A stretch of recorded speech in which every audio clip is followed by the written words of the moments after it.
পেশাগত জীবনের শুরুতে উড়োজাহাজের কেবিন ক্রু ছিলেন চিত্রনায়িকা শবনম বুবলী, এরপর সংবাদ পাঠিকা, সবশেষে থিতু হয়েছেন বাংলা চলচ্চিত্রে।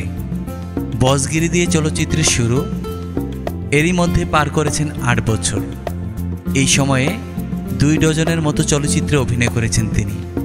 কোনোটিতে তাকে নেতিবাচক চরিত্রে দেখা যায়নি। এবারই প্রথম একটি নেতিবাচক চরিত্রে পর্দায় দেখা যাবে চিত্রনায়িকা বুবলীকে। ছবির নাম পিনিক, পরিচালক জাহিদ জুয়েল।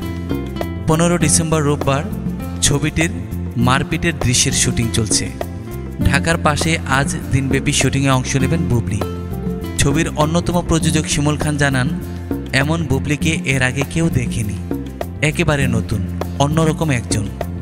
পর্দায় তাকে দেখার পর যে কেউ চমকে যাবেন।